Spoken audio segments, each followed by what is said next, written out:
लोकसभा निवडणूक 2024 उस्मानाबाद 40 मतदारसंघाच्या निवडणुकीच्या दरम्यान महाविकास आघाडीचे उमेदवार ओमप्रकाश भोपाल सिंग उर्फ पवनराजे निंबाळकर यांचं चिन्ह आहे मशाल। या मशाली पुढचं 2 नंबरचं बटन मशीनवरचं दाबून त्यांना प्रचंड बहुमतानं विजय करा अशा प्रकारचं आव्हान मी या ठिकाणी देतो। आणि ओमराजे निंबाळकरांना का निवडून द्यायचं याच्या मागची काही कारणं या ठिकाणी मी तुम्हाला सांगतो की देशामधला असा एकमेव खासदार आहे की तो त्यांचे 4 मोबाईल आहेत आणि या 4 मोबाईलमध्ये रोज 800 ते 900 फोन त्यांना ते रिसीव्ह करतात, उचलतात आणि त्यातल्या अनेक लोकांचे प्रश्न ते मार्गी लावतात। त्याचबरोबर अनेक तुम्ही कोणत्याही उस्मानाबाद जिल्ह्यातल्या सरकारी कार्यालयावरती जावा, त्या ठिकाणी त्यांचा बोर्ड दिसणार, नाव दिसणार, त्यांचा नंबर दिसणार। मग ते बँका असू द्या, नगरपालिका असू द्या, जिल्हा परिषद असू द्या किंवा कोणतेही शासकीय ऑफिस असू द्या, या ठिकाणी त्यांचे नंबर तुम्हाला दिसतील। त्या नंबरवरून लोक त्यांच्याशी संपर्क साधतात आणि लोकांनी संपर्क साधल्यानंतर तात्काळ त्या ठिकाणी त्यांच्या तक्रारीचं निवारण करणारा हा खासदार, देशातला एकमेव खासदार म्हणून आज त्यांचं नावलौकिक या ठिकाणी आहे। त्याच्यामुळं ओमदादांना प्रचंड बहुमतानं निवडून द्यावं असं मी धाराशिव तसेच उस्मानाबाद जिल्ह्यातील सर्व मतदार बंधूंना आणि भगिनींना या ठिकाणी विनंती करतो। त्याचबरोबर या ठिकाणी जे ही महाराष्ट्राची जी निवडणूक आहे ती वेगळ्या प्रतीची निवडणूक आहे। महाराष्ट्रामध्ये जे गलिच्छ राजकारण या ठिकाणी भाजप सरकारनं केलेलं आहे की राष्ट्रवादीमध्ये फोडाफोड केली, शिवसेनेमध्ये फोडाफोड केली, त्या ठिकाणी चिन्ह पळवण्याचं काम या ठिकाणी त्यांनी केलं।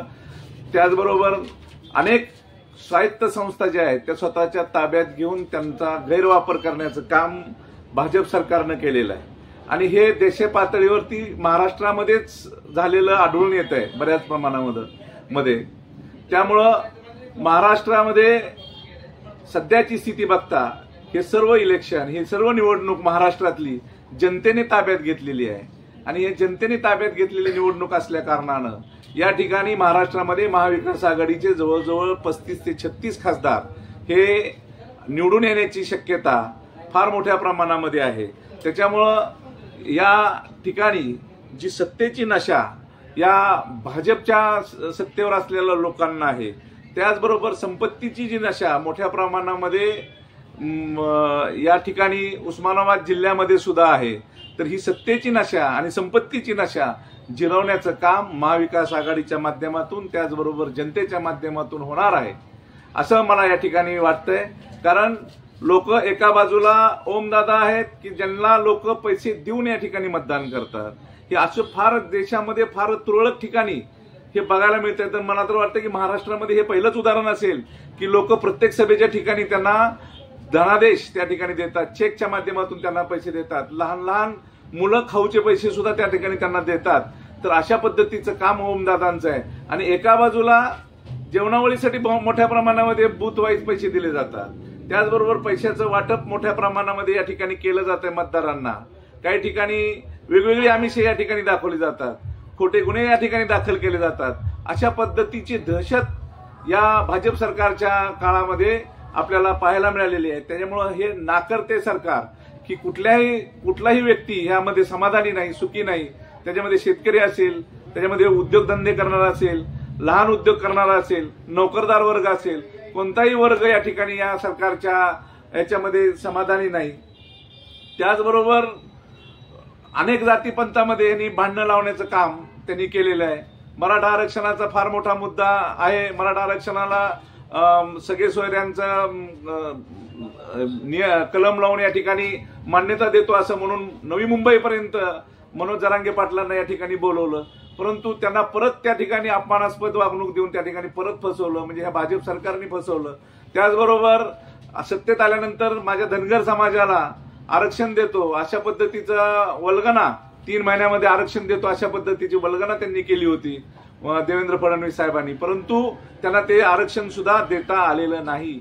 त्याचबरोबर मुस्लिम बांधवांना एनआरसी सारखे कायदे आणून या ठिकाणी दहशतीखाली ठेवण्याचं काम त्यांनी केलेलं आहे। त्याचबरोबर लिंगायत समाजांना जो दर्जा द्यायचा आहे त्यांच्या जातीला, तो दर्जा देण्याचं सुद्धा काम या ठिकाणी केलेलं आहे.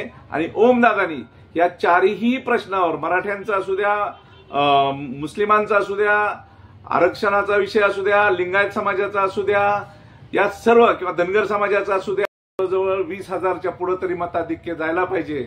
आणि ग्रामीण भाग जर पकडला तर बार्शी शहरातून ज्या पद्धतीने आम्ही फिरतोय, ज्या पद्धतीने लोक आमच्यासोबत या ठिकाणी अप्रोच होत आहेत, आमच्यासोबत बोलतायत, त्या पद्धतीनं जवळजवळ बार्शी 50,000च्या पुढे तर लीड दिल्याशिवाय राहणार नाही.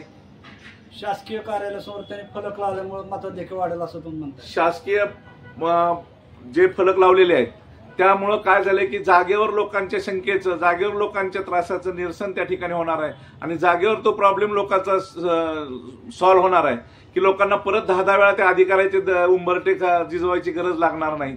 त्याच्यामुळं साहजिकच आता जे काही शिक्षकांचे मतदान झाले, काही होमगार्डचे मतदान झाले, जे मतदान केंद्रामध्ये आहेत, त्या अनेक लोकांनी भरभरून असं ओमदादांना मतदान केलंय अशा प्रकारची चर्चा या ठिकाणी होते. आणि जनमानसातला हा व्यक्ती आहे, त्याच्यामुळं प्रत्येकाच्या मदतीला, मग तो कोणत्या पक्षाचा आहे, कोणता व्यक्ती आहे, कुठला आहे, कोणत्या धर्माचा आहे, कोणत्या जातीचा आहे, हा कधी त्या व्यक्तीने विचार केलेला नाही. त्याच्यामुळं ओमदादा हे प्रचंड बहुमताने निवडून येणार एवढी खात्री मला या ठिकाणी वाटते.